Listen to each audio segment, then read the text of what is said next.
Roses are red, violets are blue, Fridays are awesome, and I'm Carl Azus. We're happy to have you watching CNN 10 today. Our show begins with a pair of headlines. The first from Capitol Hill in Washington, D.C., where CIA Director Mike Pompeo appeared before the Senate Foreign Relations Committee yesterday. Pompeo is U.S. President Donald Trump's nominee to be the next Secretary of State. If confirmed, he'd be America's 70th Secretary of State, responsible for advising the president on foreign affairs.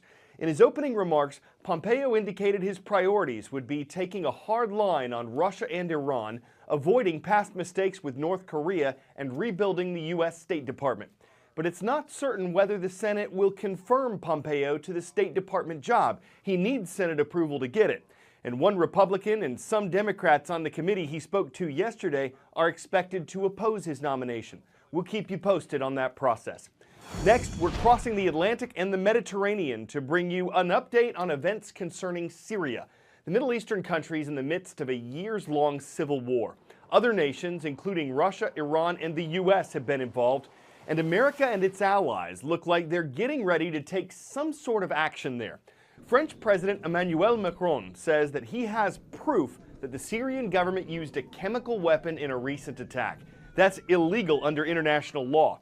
And earlier this week, President Trump seemed to suggest that military action by the U.S. would be taken soon.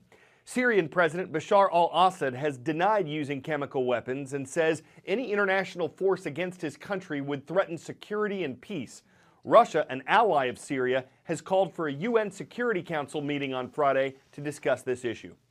From the civil war in Syria, we're explaining a possible trade war between the U.S. and China. Or is it all over before it could begin? Earlier this week, Chinese President Xi Jinping said his nation would strengthen intellectual property rights, increase foreign access to China's markets, and significantly lower tariffs or taxes on imported cars. These are all things that President Trump wants China to do. The American leader says he's thankful for the Chinese leader's words, and now it's possible that the back-and-forth tariffs between the two nations will come to a stop. But what if they don't? What if actions don't follow words and the two countries continue ramping up tariffs instead of holding back on them? How could a potential trade war affect everyday Americans? People are freaking out about a trade war with China. But why?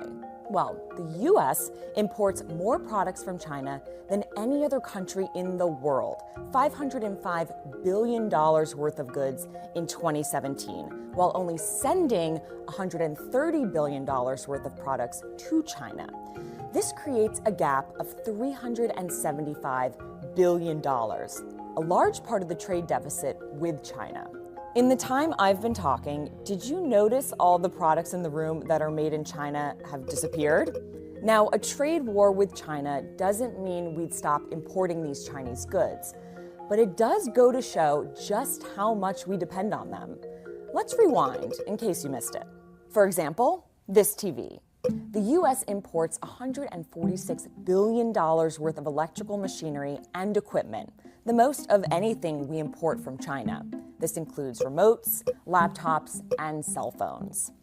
Also, sneakers. We import $1.4 billion worth a year. And these umbrellas. The U.S. imported $113 million worth in 2017. And China happens to be the world's largest supplier of umbrellas. And the list goes on. One thing we export a lot of is playing cards. But the cardstock we print on is from, you guessed it, China. There's no tariff, but we still spent $120 million importing cardstock last year. So while these products aren't going anywhere, they could have some steep tariffs on them, which means our lives could get a little more expensive.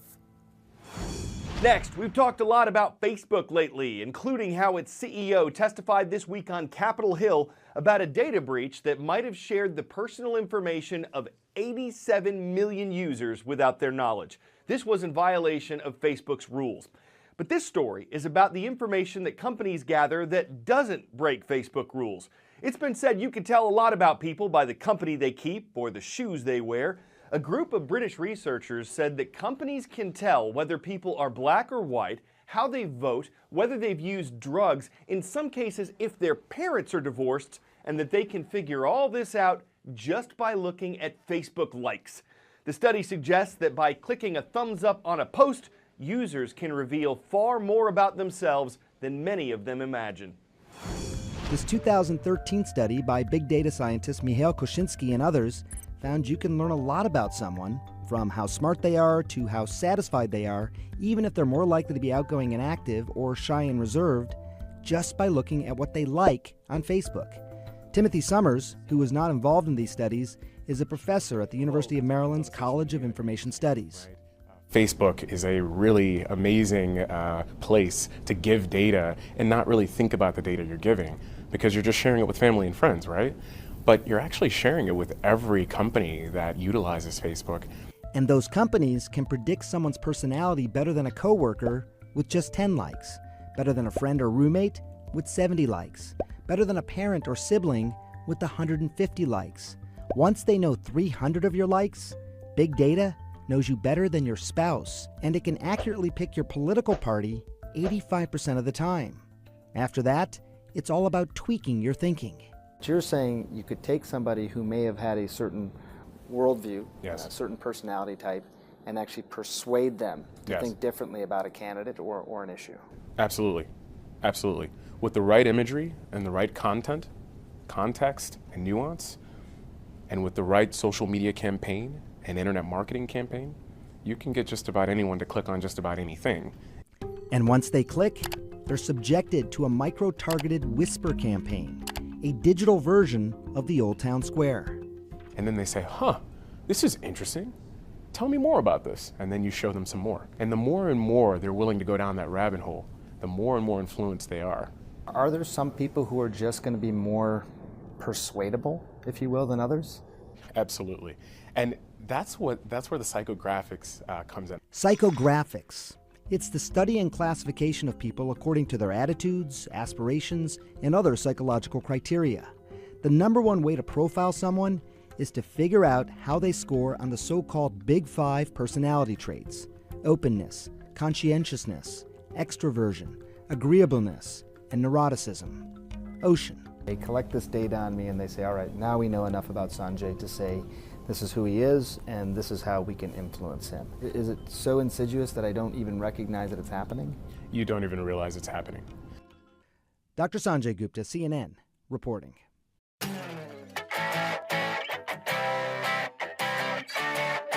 Our last story today involves a gorilla. So we can't technically call this a case of monkey see, monkey do. Gorillas are apes.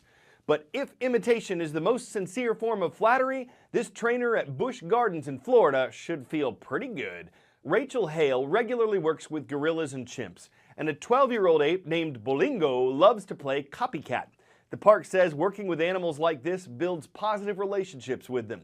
So maybe you can't say the animal's monkeying around, but could you say he goes bananas for it? The crowd sure does. It's great to see gorillas in the midst of trainers. You gotta be impressed with his anthropoise. It's not every day you chimpanzee something that proves so well gorillas are the genus of primates. I'm Carl Azus, CNN 10 hopes you have a gorilla good weekend.